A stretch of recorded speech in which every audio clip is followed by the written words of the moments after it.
Welcome back to This Week in Wabash. It's another Friday, Andrea. I know. I'm here ready to talk about Yes. what's going on this week in Wabash. Marketplace was really busy, got our intern working. We've been just busy all over the place. So we're going to be talking about downtown and the sidewalk sales coming up and what else? Well, we're going to see a couple of our members that are in downtown, Kirtland Automotive, Okay. and we're going to stop back at the Wabash County Museum Yes. because they have now reopened the Den, which is their renovated children's space. That's awesome. Can't wait to see that. Also, let's talk. We enlisted Visit Wabash County. They're going to show us a little bit about Rowan. We got our weekly visit with Mike Kiefaber, the superintendent of MSD Schools, and Tanya Boone will be here with him. And we're going to be talking about the CAR program. What is it? Yeah, exactly. You're going to learn today on the show. Anything else we're doing? Well, we did sneak in a little segment called a mini garden tour. Yeah, you scared me. She came in and goes, I've got a new segment, Wade. What is it?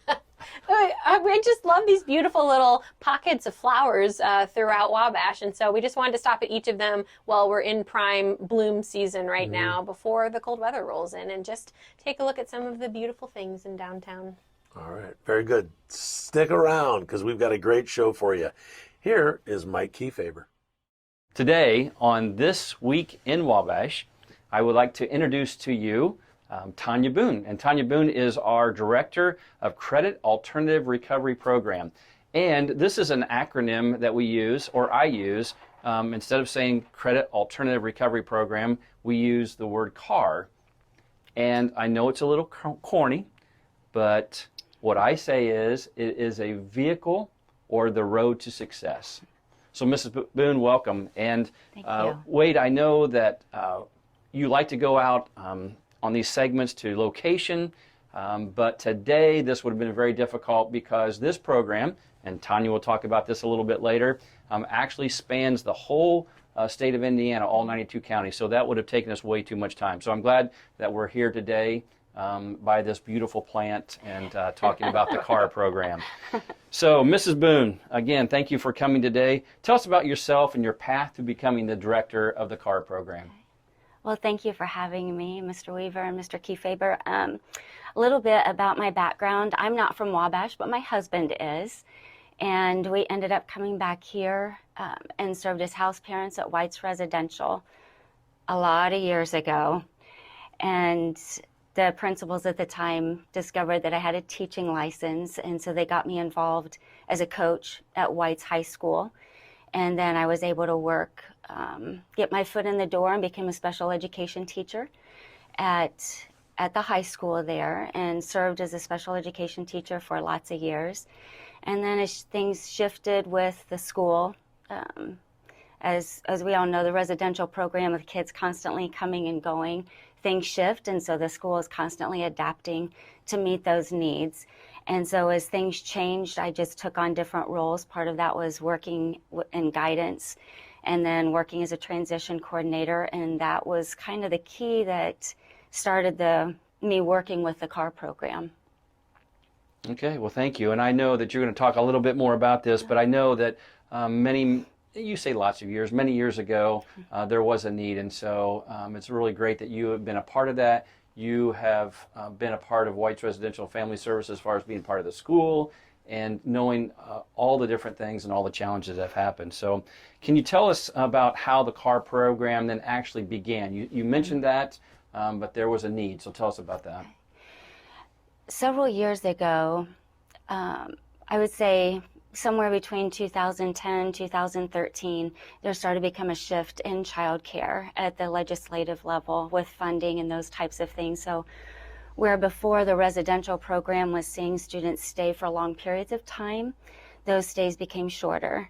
And where courts and probation officers were able to work students coming and going around a school semester, that no longer happened. And so as kids were coming in the middle of a semester, leaving at very inopportune times, we were finding that our dropout rate was increasing and that kids were falling through the cracks because they may be released in October or November and not be able to go back to their home school at that point. So with the students coming and going at poor timing in a school semester, we adopted our online curriculum that you were a key part of and started allowing kids to be able to pick up where they left off. And then we were able to follow them home if they were being released in the middle of a semester. And that worked really well for most of our students because they did find, normally we have students who have struggled to be successful in a traditional public school. And when they came to White's High School, they seemed to experience success. And teachers were able to build relationship and build a rapport with those students. And so struggling students for the first time, in many cases, experience success. And so we were able to follow them home, keep them going educationally, and then help with a smoother transition into their home school. Some students decided to stay with us at that point. And out of that, just word of mouth and probation officers finding out about us. And we just began to see that there is a huge need in the state of Indiana for an alternative option for students. Students who are experiencing mental health issues, maybe teen pregnancy, lots and lots of students who are behind in credits for graduation, where normally they would have dropped out. They now have an option if they use us. And so just by word of mouth, our program started in 2014. We worked with around 15 students during that school year.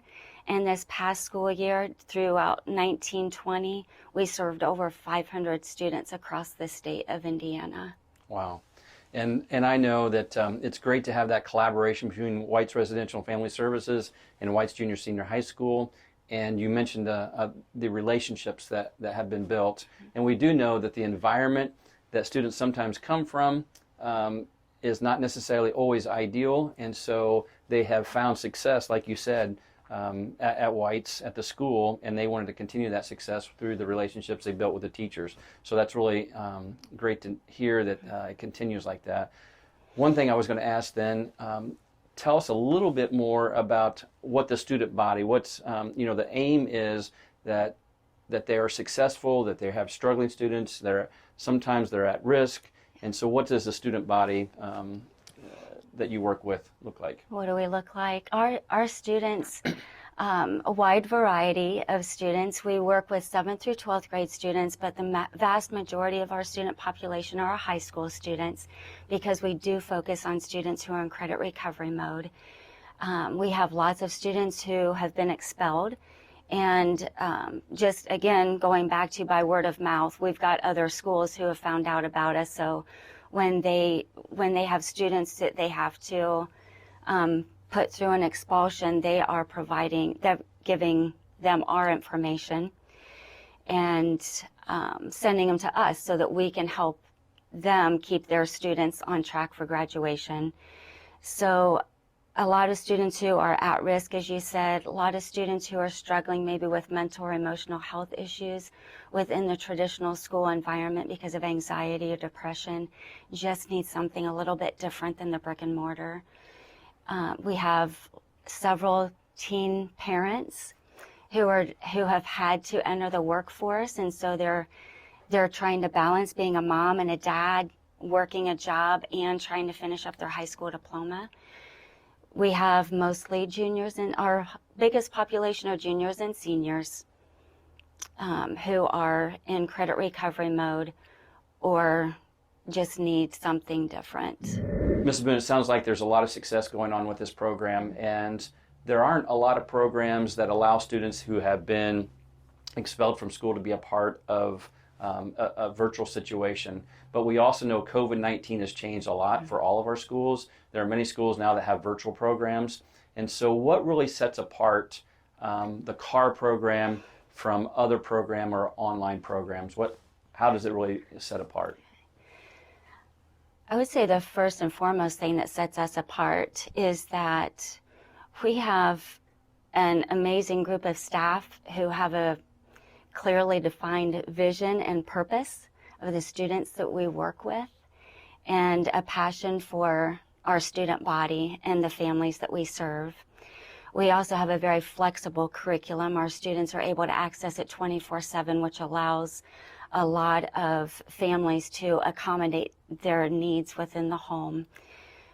Along with MSD, because we are a public school with MSD of Wabash County. We have a partnership with Bowen. And so that's very unique for us because even though we are physically located in Wabash, Indiana, we're able to serve students educationally, but also in that partnership with Bowen, because they have offices across the state of Indiana, we can connect with the Wabash office here, and then they're able to push out referrals and provide some mental health services to our students who are across the state of Indiana as well. We also provide special education services, and we work very hard and we're very purposeful about meeting individual needs and building relationships with our students and building an education program that fits their needs. We'd like to end this segment today with a little video to share with everyone. Thank you, Mrs. Boone. And as always, dream big and work hard.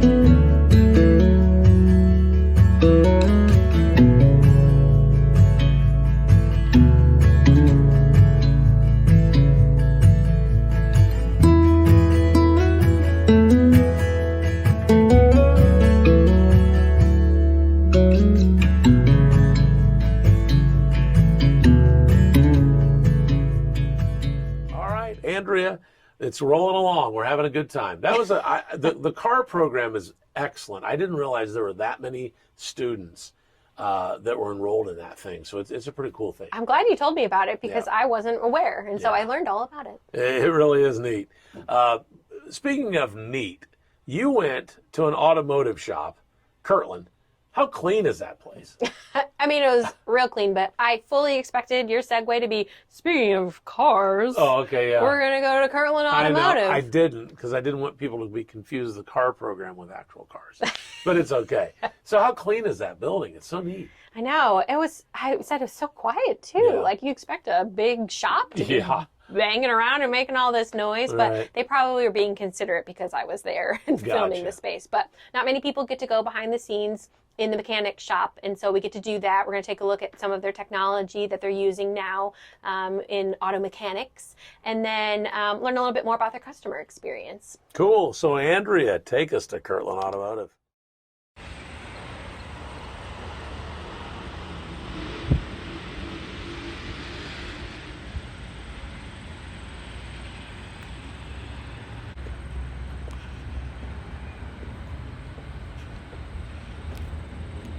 Hi, I'm Andrea with Wabash Marketplace, and on This Week in Wabash, we are at an institution in downtown. We are at Kirtland Automotive, and we're here with Steve Kirtland, and we're going to talk a little bit about the business that you've had here for how long? Since April Fool's Day 1993. So it's just a big trick on 27 years. That you were going to have this business here? Yeah, just never know. So you've been here in this location, but in a smaller building. You started off? We started in the little white building on the south side of this, and then we moved over here in 1999. So after a few years, you were able to expand and become what you are now today. Yes. Mm-hmm. So what do you want people to think of for Kirtland Automotive? What are the types of things people are going to come to you for? We do almost anything that the car needs other than body work, so we want them to think of us when it comes to the maintenance their car needs, but also the bigger repairs, the engine and transmission repairs, the check engine lights being on, tires and brakes. Mm-hmm. We want to be able to take care of all that for our customers. We kind of want to be, a one-stop shop where they can get everything done.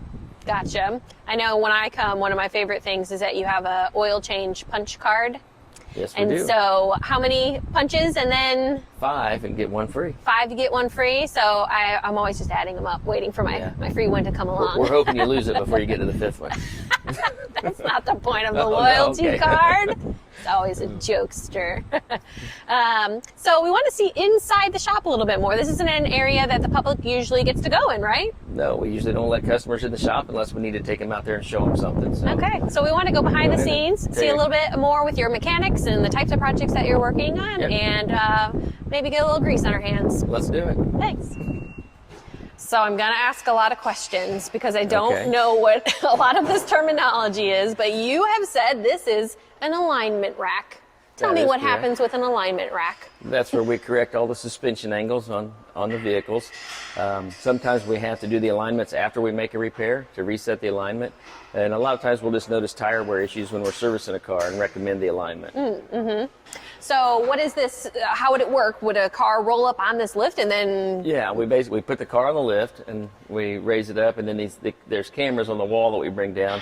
And the cameras actually look at targets we hang on the tires and take the alignment reading as we roll the car back and forth. And then we set the adjustments live on the screen. And so it's a computer system there. Yes, it I mean, is. it's reading all of that, Yes. so you're not just guessing. It's That's all very correct. technical. You're It is using very that, technical. machinery. So I think that's cool. I didn't think about that. You would have computers and cameras in here Yeah. doing stuff like that. But you also piqued my interest on this next vehicle here. You have a lift, and what's happening to it? Hayden's putting a transmission back in that car. So How long does a project like that take? that particular project takes about 8 to 10 hours. Okay, so it's here for a couple days usually. People can leave their vehicles here, you service them, and then you call them when they're ready? That's how we do it. Okay, because right now your parking lot's full. I know. It looks like you have hundreds of people in here, but We've got a few to do. definitely have some projects going on. So how does someone get trained to do this? Well, I mean, there are technical schools where people go for training. Once they get through that, they've got the basic knowledge and skill set to get started. But it's an ongoing process. We're constantly attending classes and doing some online training, things like that. But when they come out of the trade schools, they've got the basic skill set to get started. And most of what we learn is by experience. And it's, what we have to do is change a lot in the last several years. Is, we're using computers about as much as anything anymore with the diagnostic equipment. And, it wasn't like that when I got started in this business. So. So what made you decide to open up an automotive shop? I don't know. Just seemed like a challenge. I enjoyed the business, enjoyed customers, and I'd worked at a couple different dealerships before I did this, and I just felt like it was something that I would enjoy doing, and it's been good to us so far. The people of Wabash have been good to us. Awesome. So- And you're a Wabash local? Yes, born and raised. And now your family is coming into the business as well. You have your son that works That's correct. alongside you, Jared. Jared works at the front counter. And then who are some other staff members that people would know? Roderick Schramm works at the front counter with Jared. Those are our two service advisors. They pretty much manage the workflow through the shop, take care of calling the customers when they're done, scheduling the appointments, working up estimates for repairs that need to be done. So those are kind of the two faces, other than mine, that people would see when they come in. 4 technicians out here in the shop. We've got 2 ASE certified master technicians, and then we've got 2 technicians that are working on getting their certifications and stuff. But that's And you're still Keeps us here busy. every day. Do you work in the shop still? Or are you behind the do. scenes? Are you the paperwork man? I do whatever needs to be done. No, but I do work in the shop a good bit of the time now. I think that's probably the answer of most small business owners. I'll do Yeah. whatever it takes to That's right. get the business moving along. So we've learned a lot about the shop here at Kirtland Automotive. We learned about some of your customer perks, like your punch card, but really, I think you're known for your customer service here. You have an awesome team. Here we are at your customer service desk. Tell me a little bit more about other services that you offer to some of your clients and customers. Okay. Yeah, this is like Grand Central Station. This is where most everything happens as far as the customer's concerned. And then, of course, the repairs happen out in the shop. But Jared and Roderick will work here to take care of the customers with their phone calls or if they stop in to drop their car off. But in addition to that, we do take people back to work here in town. If they need to get back to work or back home while we're working on their car, we'll pick them up when we're done. Sometimes we just go out and pick up the vehicle. And if they want to wait, we've got the waiting room here. We've got snacks available for them in there. There's soft drinks and water and stuff in the refrigerator. And we like to take care of our customers. We want Definitely. them to feel part of the family when they come down here. as I've said, I've come here for years too, and so I've always appreciated getting that lift back to work so that you can keep my car here and do all the maintenance on it while I'm off busy at my desk, and you just call and pick me back up when it's all done. But I did just see those snacks in there. I might need to grab some of those chips on my way out, or the candy. Feel free to do that. On this show, Wade's always the one talking, and I'm always the one eating. That seems to be how it keeps playing off of each other. You can eat on your way out the door then this time. Well, we'd love to see you at Kirtland Automotive. Come on down for all of your automotive repair needs and talk with Roderick or Jared here at the customer service desk. Thanks so much, Steve. You're welcome. Thanks for having us. Hey guys, it's Whitney from Visit Wabash County. I'm so excited because today I'm taking you along on a day trip to historic Rowan, Indiana. Welcome to my September's episode of Let's Talk. So let's talk about one of my favorite locations in Wabash County, the Stockdale Mill. The Stockdale Mill is a grain mill that was built in the 1800s, and a fun fact is that it's one of the most photographed and painted historic landmarks in the region. Did you know that Rowan has 3 antique stores, all located within walking distance of each other? If you're into antiquing, plan a weekend day to come to Rowan to visit Log Cabin Antiques located behind me, Mom and Pop's Jazzy Junk right next door, and The Barn, which is another awesome antique store located right across the street. So while you're spending the day in Rowan and after you've worked up an appetite doing all of your shopping at these awesome antique stores, hop on over across the street to Bailey's Pizza Parlor or Lynn's Restaurant right next door. There's 2 great food options right here for you to enjoy. The Bailey's Pizza Parlor features homemade pizzas, subs, and baked goodies for you. So after you've spent your day in this historic small town, make sure you stop by the Rowan Covered Bridge located behind me, which is one of only 2 covered bridges left in the county. Well, I'm gonna head back to the office now, but thank you so much for joining me, and I'll catch you next month on Let's Talk.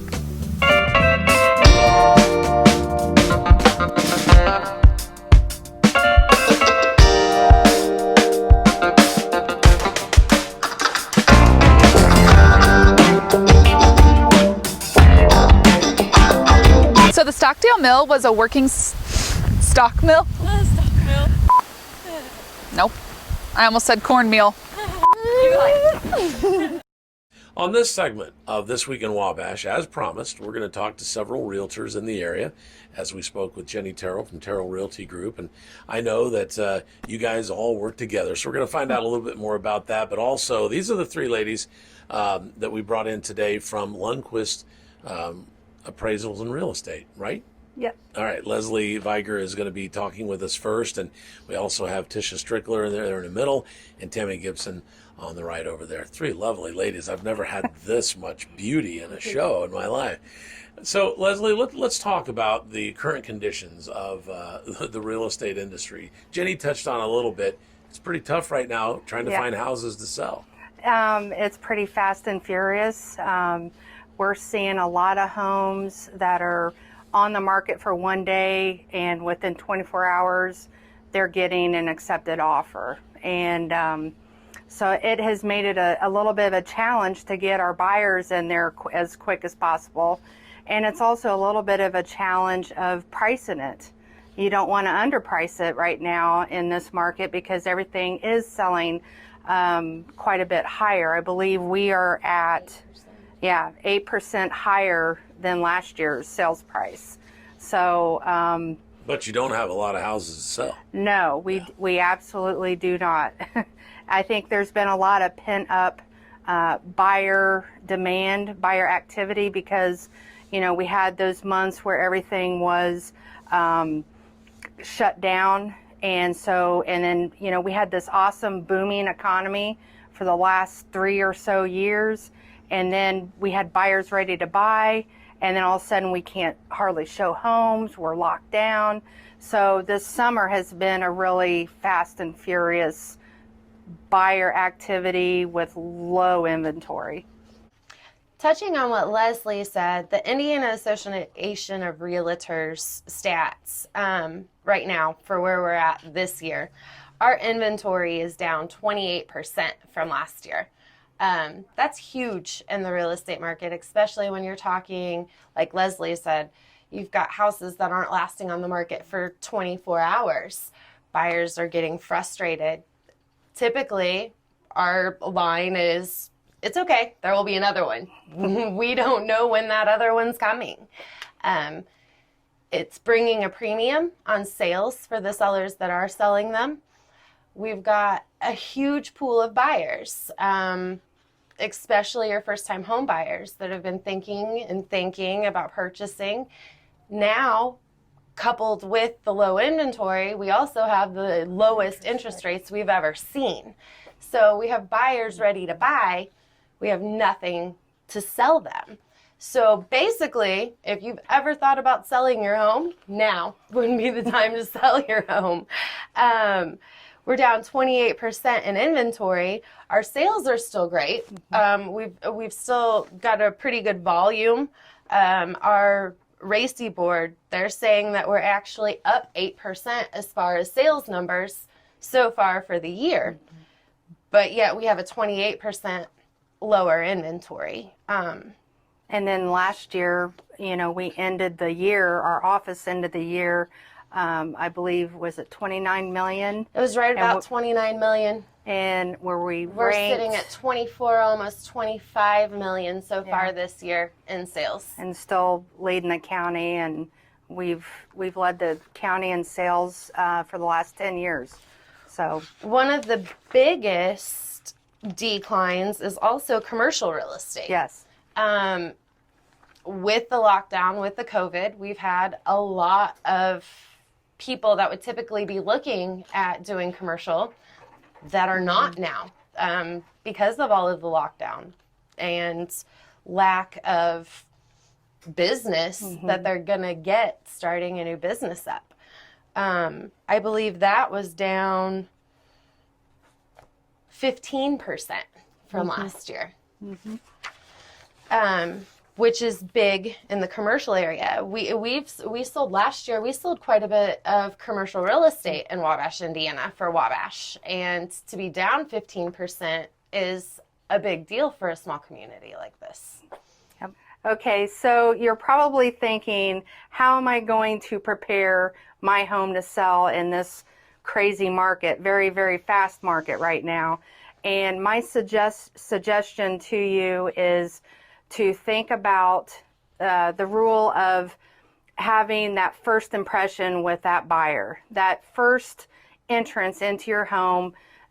When they approach your home, they're looking at your landscaping, they're looking at your windows, they're looking at your front door. Like if you have a pet that's scratched the door to pieces, you want to try to freshen that up.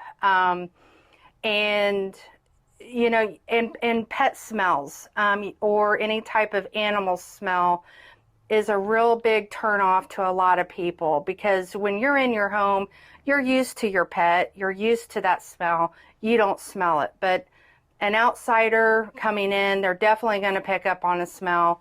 So I try to hit with sellers to make sure that they have their entrance to their property picked up or freshened up or clean at least.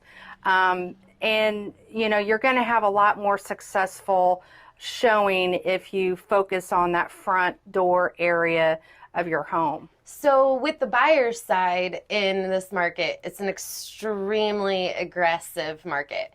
I have told everyone that is looking at wanting to buy a home, first thing you need to do is you need to have your financing in order. You need to know what kind of loan you're looking at, what your price range is, because in this market without a pre-approval, the sellers are not going to take you seriously.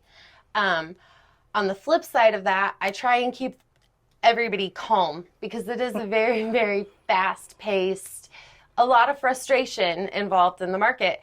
There's some houses that are sold off of the first showing, and you may have multiple offers coming in.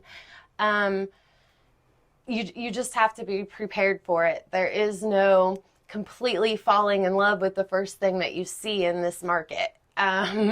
It's low inventory. It's very, very fast. Things are selling over list price. They're selling in hours.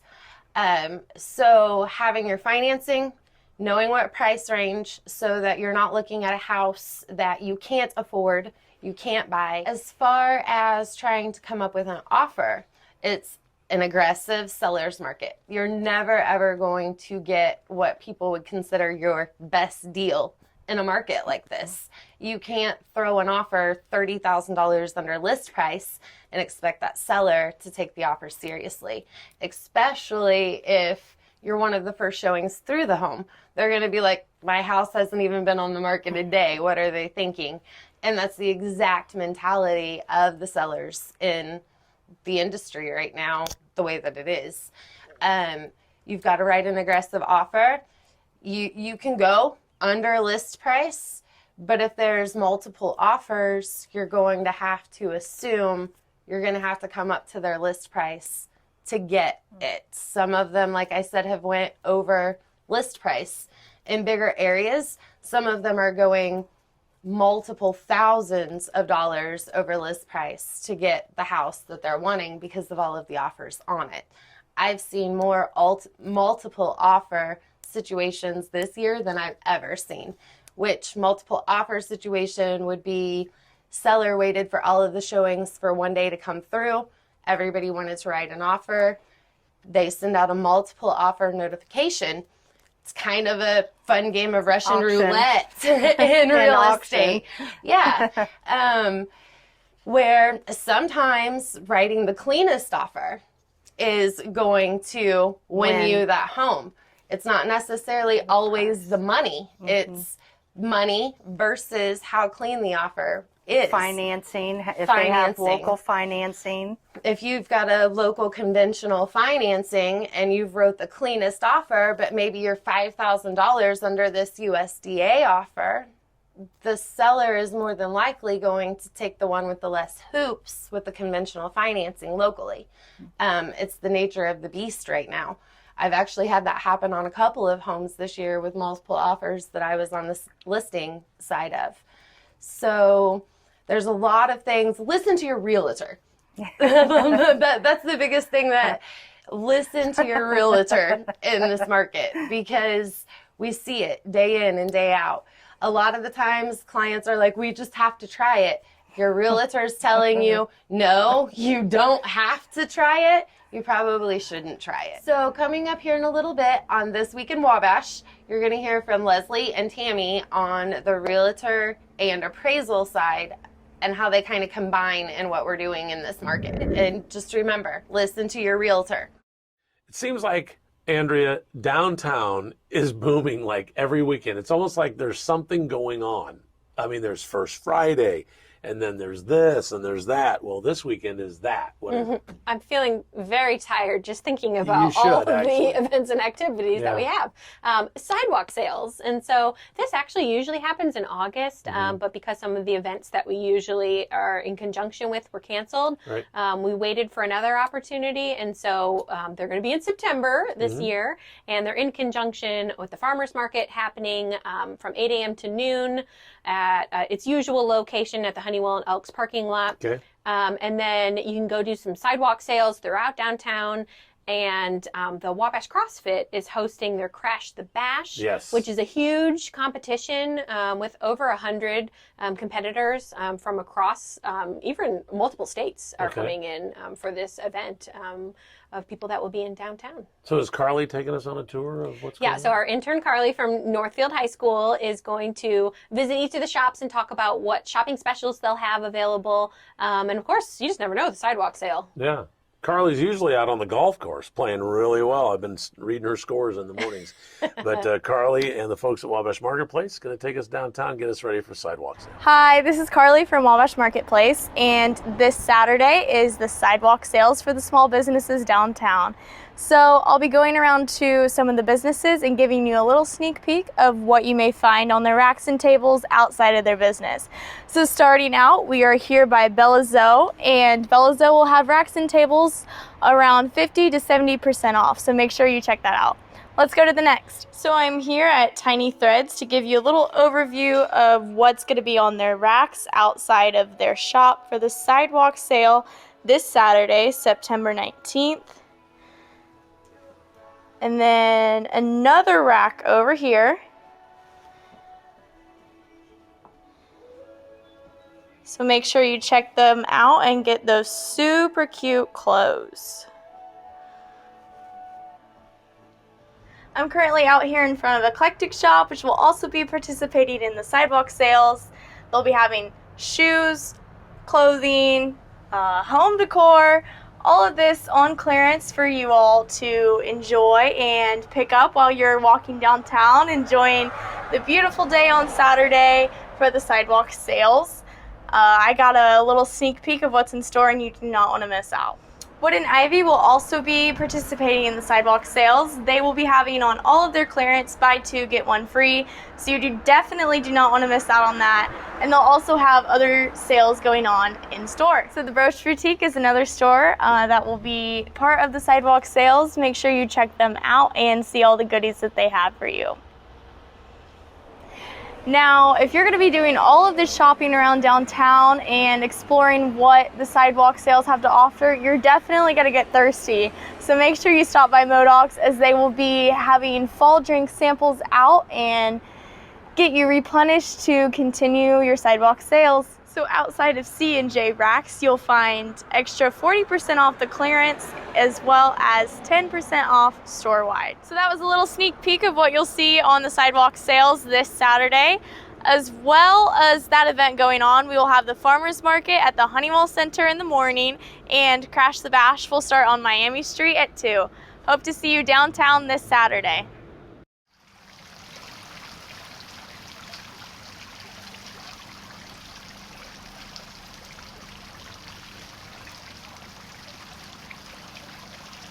Oh, hello there. Don't mind me. I was just meditating in this beautiful garden in downtown Wabash. So I'm Andrea with Wabash Marketplace, and we're gonna go on a mini tour of some of the beautiful and picturesque gardens in the area here. And we have the first stop at the Dr. James Ford home, just across from the library. If you haven't been here before, there's this beautiful sitting area surrounding the fountain. You can come, it's open for you just to sit, meditate, read a book, enjoy lunch. And then in the back half of their property, they do have some gardens as well that tie into the history of this home. But it's about that time of year where, you know, gardens are going to close up for the season now. But don't forget to come here, check out the fountain. And then up next, we're going to go stop by the beautiful flowering gardens at Wabash Woolen Works. So we decided to take a quick pit stop here in downtown Wabash. We are at Wabash Woolen Works. It's a fiber art center here in downtown Wabash. It's available for rental as a venue, and they often host different workshops and even have a mill on site here where they do some of their own custom yarn work as well. So the gardens that they put in here are so beautiful, and you just don't want to forget about them during this time of the year when they're so gorgeous. But the reason why they have these gardens isn't just to make downtown look beautiful and to help bee pollinators for our bees, but they use the dyes from these plants. And so they'll take some of these reds and these yellows, and they'll turn those into the natural fabric dyes, which they find just to be more environmentally friendly and end up being really robust natural colors to use in their fibers. So if you have a spare minute and just need something beautiful to look at and sit and smell the flowers, stop by here at Wabash Woolen Works in downtown Wabash.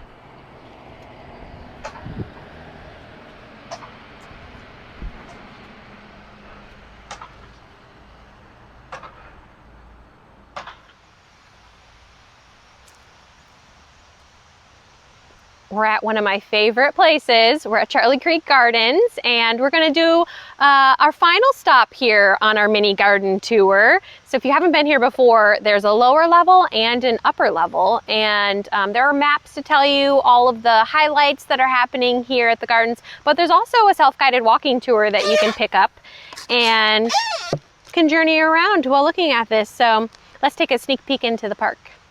So we got our self-guided walking tour here, and we just want to point out some of those areas for you.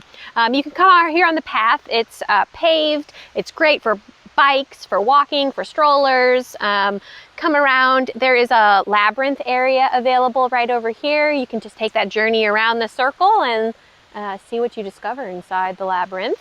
If you keep walking around, there is the creek back here, Charlie Creek, which is what it's named after, and there's some picturesque settings there, and even a couple little fox families that live back that way, so you might want to check that out. And then walk around the path. There's a wildflower garden. You come back this way and then can cross over the bridge, which is probably one of the most photographed areas in Wabash for sure, because it's so beautiful.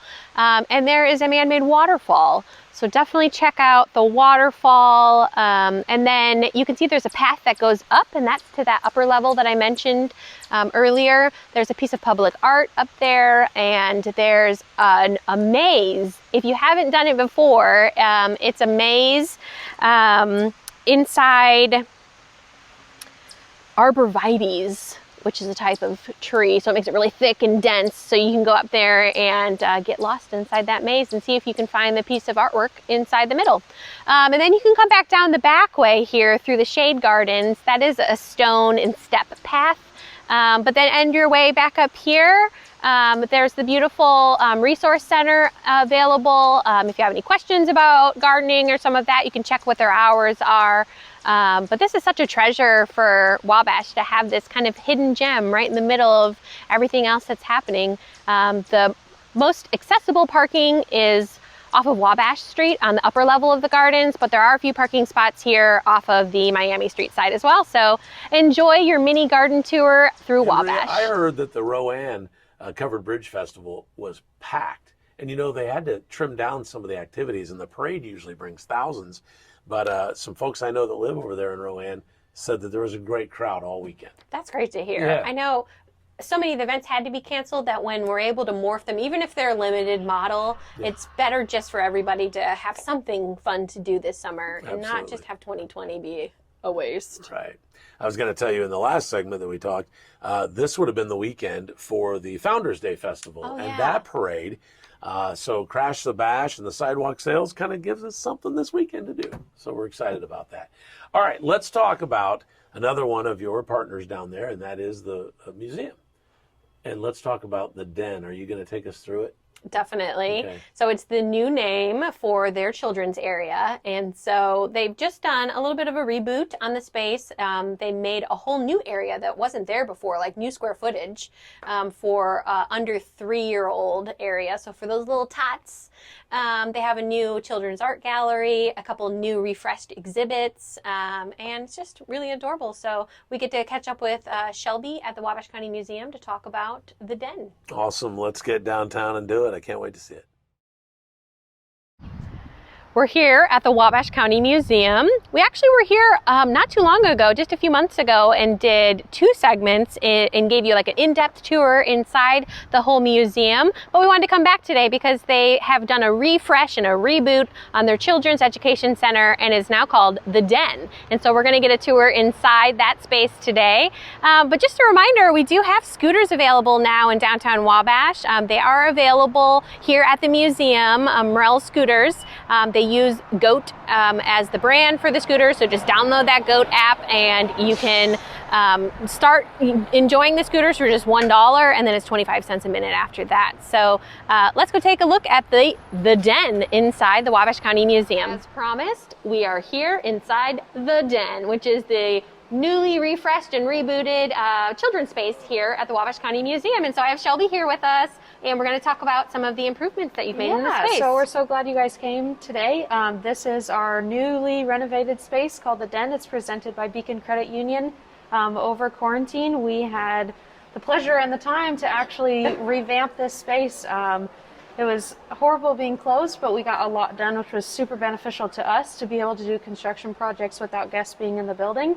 And yeah, we'd love to show you around a little bit. Awesome. I know one of the first things that you changed was this opportunity here called So this is our Look and Find. This sculpture starts right when you come into the building downstairs, and we wanted to incorporate that up here. So we just kind of put together a look and find for kids while they're up in this space to find some of the things on the tree. Awesome. And then I know one of the spaces you're really excited about is that you've carved out an area here for kids 3 and under. Yeah, so just being a mom of a 2-year-old, it was really fun bringing her up here, but there wasn't really things for her to do yet. And I see a lot of moms up here that have kids, you know, that are crawlers or toddlers, and also have, you know, that 5 to 6-year-old range too. And so in this space, a mom could be over here with a smaller child and still see their older child playing.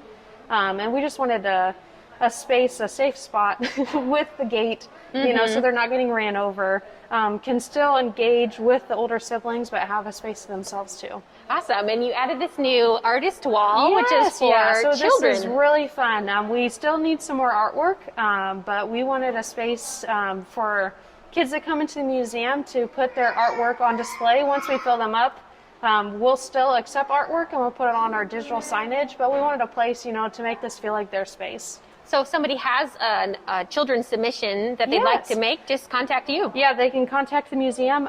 They can either email it to us or bring it in directly and we'll scan it. They can have the originals. We just need like a high definition scan of them, and then we'll put them up on the wall here.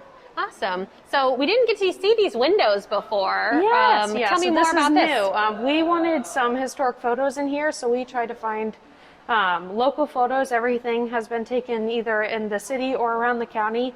And we wanted to put our new logo up, and then so Theodore with the den and our logo, we wanted him to be present in all the windows too. So Theodore's your bear, the mascot? So we named it the den because Theodore, when you walk into the museum downstairs, our black bear is there, and kids have become really fond of him. They give him a hug when they come in. And so I wanted to kind of bring him to life, and so we got him made into our logo. So bears live in dens, so this is Theodore's den. Awesome. Yeah. You have the big blue blocks. Yep, these were here before, but now you have an architect at work space. Yeah, we want to kind of designate an area for them. We love watching families interact and build stuff with them, and they're a hit. We didn't want to get rid of them, so we wanted to make a designated area for them. Yeah, if you haven't played with these before, these are awesome. They're like Lincoln Log meet Lego meet Jumbo, and they're super lightweight, easy to put together, and you can like build a fort and climb in it. We love watching families build forts. And if you've been here before, then you know the play structure is an awesome opportunity for older kids too. And then just lots of hands-on opportunities here. Yeah, so we kind of refreshed the train tables a little bit. We added a checkered board over there just as something fun. And then we added things to the farmhouse and the barn too. Yeah, tell me more about what you added to the barn. I know you have some kind of more explanation to some of the exhibits. Yeah, so when you walk into the barn, there is seed boxes on your right, and then on your left there's some flip panels, just information about the different seeds and what they're used for in Wabash County, and then their growth from seed to harvest. We just wanted to talk about agriculture in there. Before it was just kind of a play space, which was fine, but we really wanted to connect education to play, and so we added some things in there. Yeah, and I mean, it makes sense that you would know what a sunflower seed looks like, but just to have it on display and labeled, and to connect that to agriculture, and how does that impact Indiana? Yeah, for sure. Just really brings that to life through play, which is awesome. Yeah, and then when you walk into the farmhouse, we added a new kitchen in there, and just some more space, and then we have a table in there with place settings, just teaching kids about different portions of foods and what foods to eat. And then we put exhibit cases on the wall in there of just some then and now artifacts that we had in our collection just to engage conversations with families. Yeah, like what were some of those then and nows? I saw the phone. Yeah, so there's a rotary phone, and then an iPhone, because most kids probably have never seen a rotary phone. And we put an older phone book in there from our collection, and then there's a wall coffee grinder to an electric coffee grinder that we have in there, and then the last one is an iron. So there's a charcoal iron that you would put over your fireplace to heat up, and then there's an electric one in there too. Awesome. I would like to make a recommendation. My kids won't know what an iron is, right? Their mom doesn't iron. Maybe we need a steamer there too. But I think that's a really great educational opportunity, and I love that little extra like dig site that you added there too. Yeah. So right off the back of the farmhouse is where our planting garden is. We wanted a kind of little patio back there, so we hung up some string lights, and then we have different vegetables and fruits in our garden back there. so cute, and you can dig through it and Yes, find yes. those different So vegetables. before we had just kind of like a leather that you could dig into, but we wanted it to be more interactive, that you could cover the fruits and vegetables and actually uncover them, kind of like our dig site. And so it's a little bit messier, but it's way more fun for the kids. I love that you've taken this space, given it another new life. It feels like it was just brand new. Yes, yeah. But you had the opportunity to renovate it again, and you didn't miss that opportunity Yes, yeah. for this learning, and that you've really thought through all the details based on age of the Yes. kids and then their ability as well. Yeah, So- we've had incredible feedback just from our members and families that come in. You know, they're constantly telling us, oh, we love this space, or we would love this. And we've taken all that in consideration. And yeah, our team has worked really hard the last 6 months trying to transform this space and do it cost effective and durable just for our families that come in on a constant basis. And the only real changes that have happened now due to COVID are that face masks are required inside the museum, and you have sanitation stations available. Yes. And then when there's high traffic, this area will close down for 15 minutes for sanitation Yes. purposes. So if we do have guests playing, as soon as those guests leave, we sanitize the whole place for 15 minutes. We actually have a disinfectant fogger that sanitizes the whole area very quickly, which is very nice. And then we wipe down any spaces, just trying to keep it as clean as possible. And then we open it back up for families to come, but we try to clean it at least once every hour. So. Awesome. Well, how much is a day pass if someone isn't a museum member? Yeah, so adults are $5, and then kids 5 and under are free, and then kids 5 and up are $3. Awesome. And you can get an annual membership as well for So individuals the or best families. bang for your buck is $50 for your whole year, and it starts the day that you buy it. You have a year after that, and that's free admission for your entire year. Awesome. Well, thanks, Shelby, for giving us this tour of the den. We're excited to see families in here using it. Yes, us too.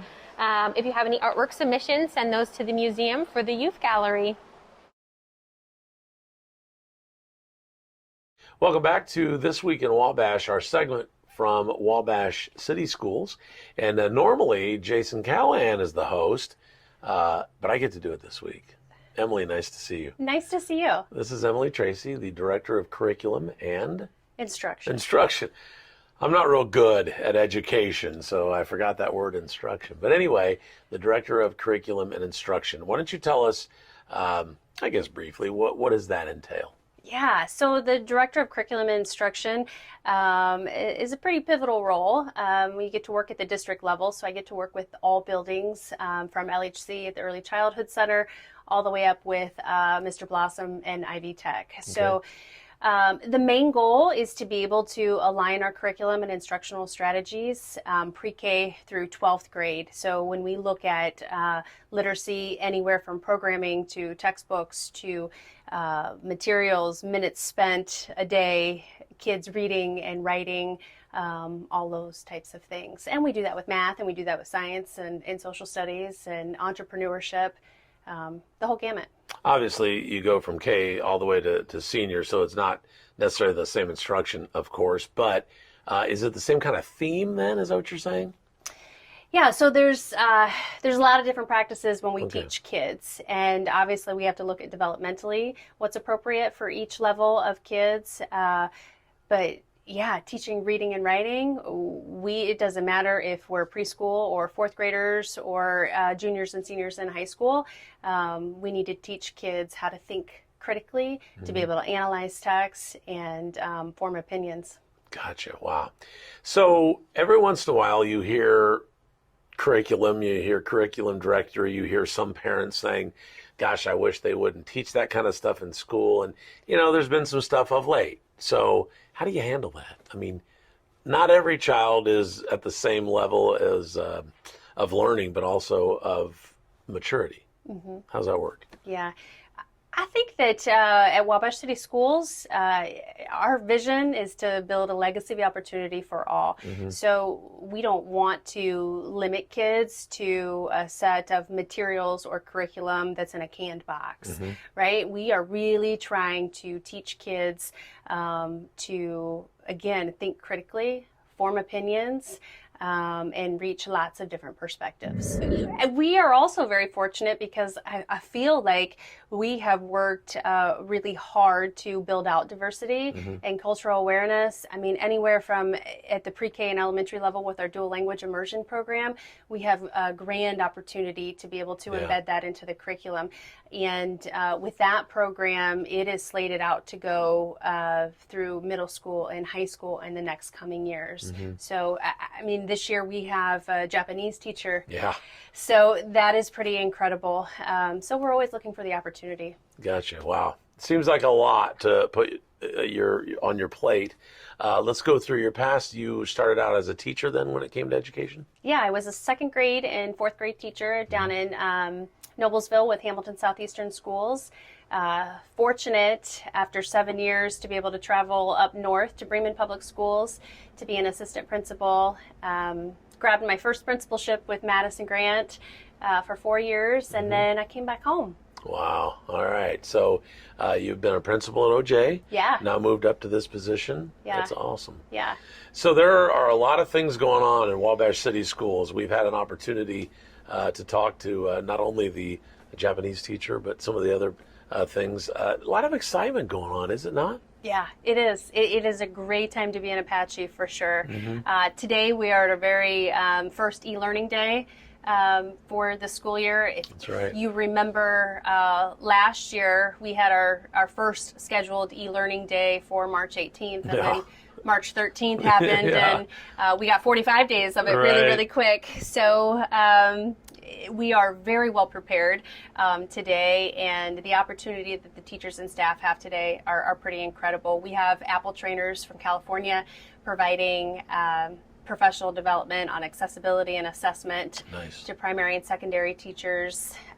We also have our district leadership teams for literacy and mathematics meeting today. And we even have the fire department and police department offering CPR. Oh, nice. And stop the bleed training for staff members as well. Now, you and I talked a little bit before we got on the air. You know, obviously what you're doing is for kids, but you've got a program maybe for adults. What are you working on? Yeah, so very excited about this. We are able to provide some professional development with process communication model, and it's a theory and a framework to truly help individuals communicate effectively. And the whole theory behind it is it's not what you say, it's not the content, it truly is how you say it and the process behind it.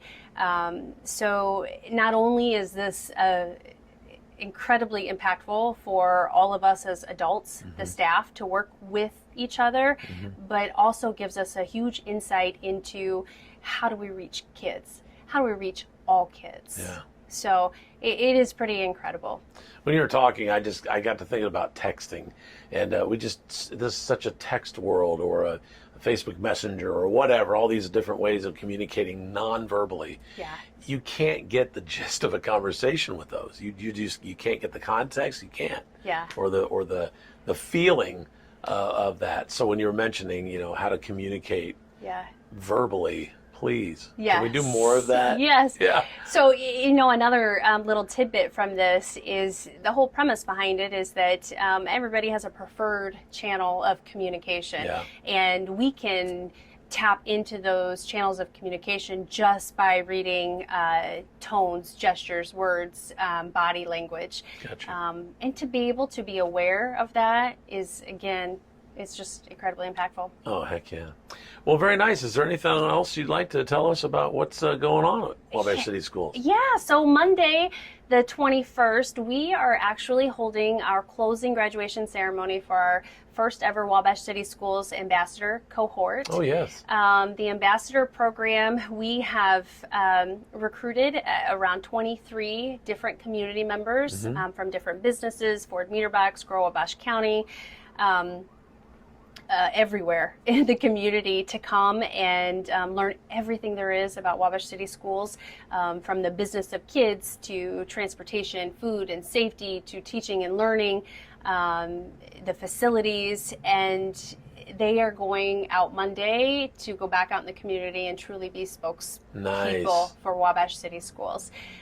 So that is very, very exciting. We get to close that first cohort, and then we will be accepting applications for the second cohort in October. It's got to be eye-opening. I mean, you know, we've had kids, or you have kids now, or maybe, but you don't get the full idea unless you're in those classrooms. Is that right? Yeah, it is. It's amazing. Yeah, and it's amazing at different levels how these kids learn and what motivates a child. They might be in school just to play sports, or they're in there to do artwork or whatever. So, yeah, you guys have a tough job.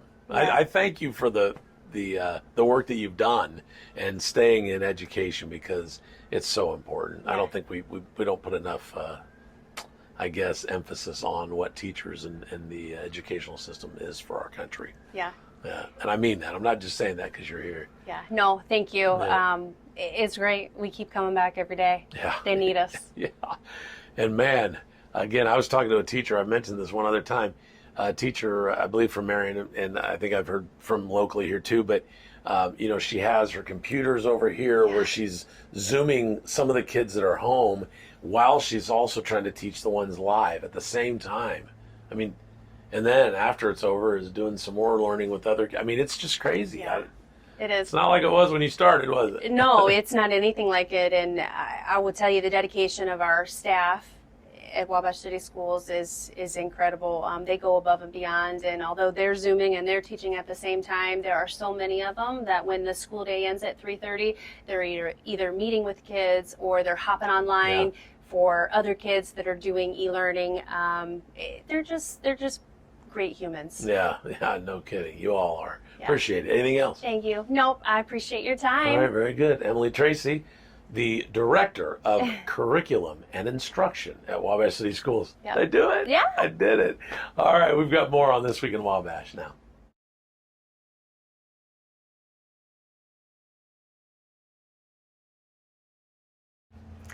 Welcome back to This Week in Wabash. I'm Leslie Viger with Lundquist Appraisals and Real Estate.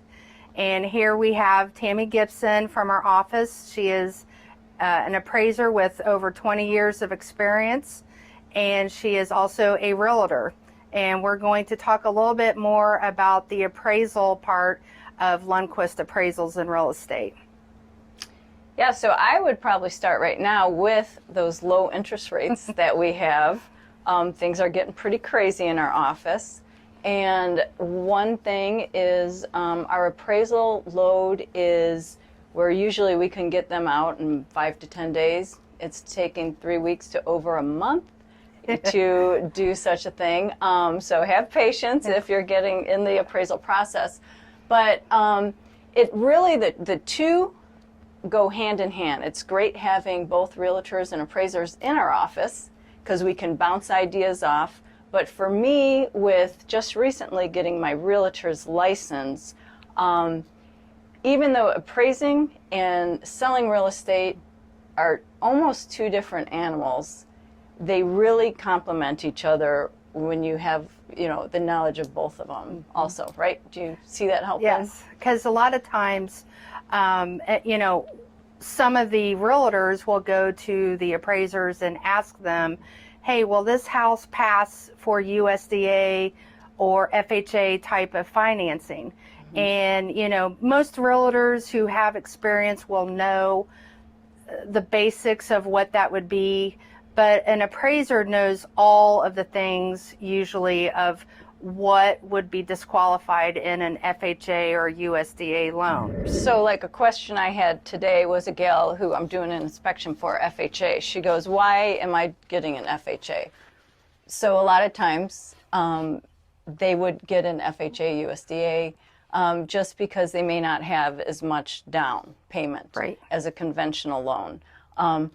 So the one thing that I have to tell somebody who is getting an FHA, USDA, VA loan, so that we don't have to come back and re-inspect the property. Because that's an extra 100 to 150 depending on the appraiser. If we have to come back. We need to know if you have a well and septic, we need to know where those are located, so be ready for that. Do not have peeling paint. Yep. Any broken windows, windows that have lost their seal. And you have to have railings if it's Yes. so anything that is of danger cannot pass FHA or VA and has to be corrected. So if you're going to list your house, this is also something a realtor will probably tell you, and they can look over so that you can get those buyers, those FHA, VA, USDA buyers, and don't limit yourself to just conventional. And the other thing, as far as appraisers, when we are coming to a market value for your home or the home you want to purchase, we go through a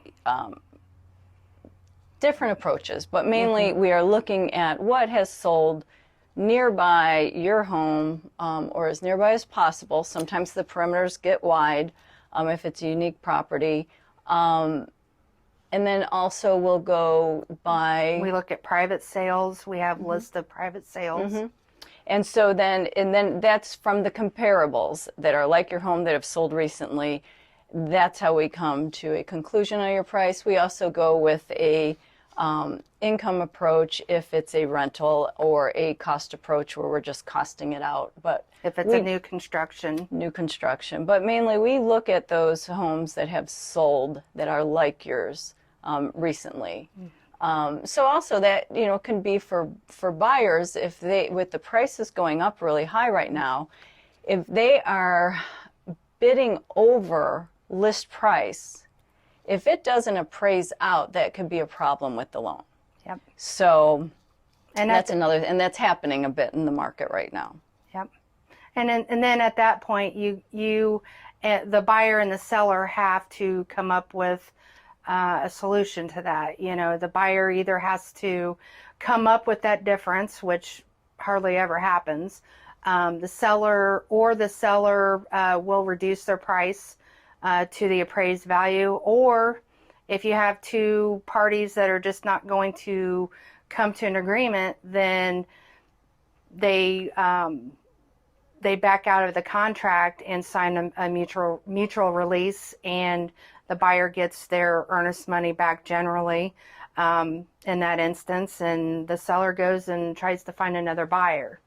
So, and I cannot stress enough to all buyers to check with your bank, wherever you bank locally, check with them first.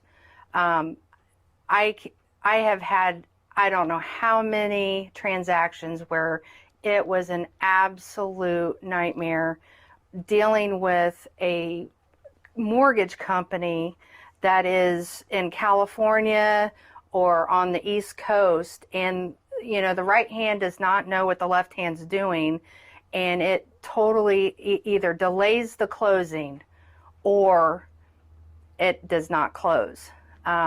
So when a seller sees an offer with a pre-qualification letter from a local lender, and then if they have another offer come in and it's a pre-qualification from some bank in West Virginia, and it's not even a bank, it's a mortgage broker or whatever, that seller is going to take that offer with that local lender much more seriously than that lender from Timbuktu, because it really does matter if you have a relationship, a financial relationship with your bank that is local, because the local lenders, they care about their local people. They care about their clients, the clients that live around them.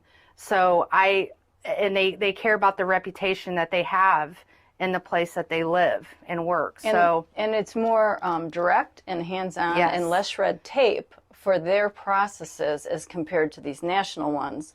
And then I'm going to bring it around to the appraisers again. Yeah. They have relationships with the local appraisers. Now that means nothing about the value we're going to give, okay? Because we give market value with however the process we go through it. But they have relationships with the local appraisers to get the assignments done. And so with us being overloaded, we work with the local, but when these national ones come in, we don't know them as well, and they're not forefront of our assignments. So that's just something to worry about too. Yep. Okay, so then also when it comes to how we come about the appraisal value and what we end up, it's actually our opinion of market value. And our client, whoever that might be, a private person hiring us for an estate, for a divorce, for just getting a price on their home because they want to sell it, or if our client is a bank or a lending institution that is going to loan money out on this, they ask us for our opinion of market value. And like our office always says, you don't truly know market value until you stick that for sale sign in the yard. But we're trying to do, all the knowledge that we have, all the approaches that we have, so that we come to a price that will make perfect logical sense on it. So what the bank sees when we give a value, they can feel confident of what they're about to lend out on that property. Now, if it's something where somebody wants to put their home for sale, and a lot of times we suggest a price, whether we have a realtor hat on for that or appraiser hat if they're getting an appraisal done. It's our opinion, and sometimes they will, go right with that, or they'll try a little bit higher. Now, the one thing that we've seen in this market, if you're selling your house, if it is priced right, it's going to sell fast. If it's priced high, it will sit there. It will sit. And there are a few out there that are sitting. And so what we'll usually do when we list a home, we really watch it and the feedback that we're getting from buyers that are coming through. And if it's there for 2 weeks, we'll reevaluate with the seller and possibly knock it down. And in speaking in terms of when she was talking about the value, the opinion of value, we get a lot of phone calls from the homeowner or the buyers saying, hey, are you done with the appraisal yet? And we say, yes, we're done. We've sent it to the bank. And they say, well, we want to know, well, what is it valued at? Well, if it's for a bank, they're the ones that order the appraisal. We cannot give out we cannot give out the value to the homeowner. The client is the bank. And then, a homeowner will get upset saying, hey, I paid for this appraisal. Why can't I know? Well, we have rules and laws that we have to abide by. And one of those rules is we cannot give out that value but to only the intended user, which is the client. And who hires us. Okay, I know we talked about a lot of information about all things real estate, but it's all good stuff and might be a little boring, but definitely we're pretty exciting people. It might not come through on this, so get a hold of us through our website at lundquistrealestate.com. And you can reach us also directly on our cell phones that you can find on the website, and also at the office number at 563-2812. And we'd be more than happy to help you appraise a home or sell your home or find you a home. We're here for you. Oh, man. That was a lot of information again. I'm telling you, every week Wade's like, I'm not sure what we're going to do for this week in Wabash. And I'm like, it's always a huge show. It is. There's so much information. And folks, I still talk to some people that have never seen it. They don't know what it looks like or anything. You can always go find it at the top of all of our Facebook pages. I know that I pin it to the top of 1059 The Bash, Your News Local, My Bash Morning Jam, and Small Business Sharing pages. Plus, it's always on 1059thebash.com and also inside our app. So you can always go see last week's show. I don't know if I've got all those archived, but man, there's a lot of work that goes into this, but there's also a lot of information every week. Definitely. And if people have something special coming up that they want us to help advertise, let us know and we can come out and film a segment. Absolutely. And you don't have to be a downtown merchant. We're trying to get some folks up in North Manchester to do some more with us.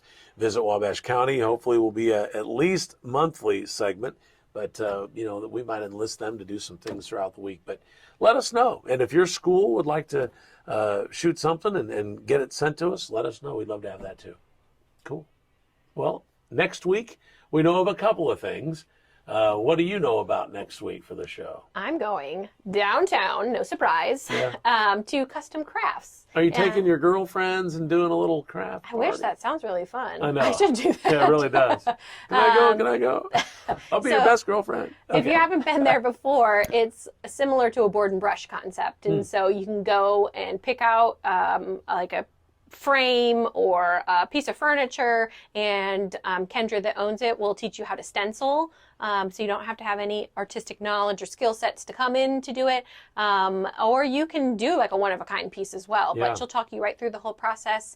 And so anything you've been dreaming up or seen on Etsy or Pinterest that you want to do, you can do in downtown Wabash. I do know of another segment. We're going to talk to Danae from White's Residential out there, and we're going to talk about their fundraiser and a great concert that's coming to the Friends Church a week from this Saturday. So we've got those two and a whole bunch more. MSD will pop in with us, and we always have a full show, as I said. Yeah? There's lots to do this week in Wabash. That's right. Andrea from Wabash Marketplace. I'm Wade from 105.9 The Bash. I hope you have a great week.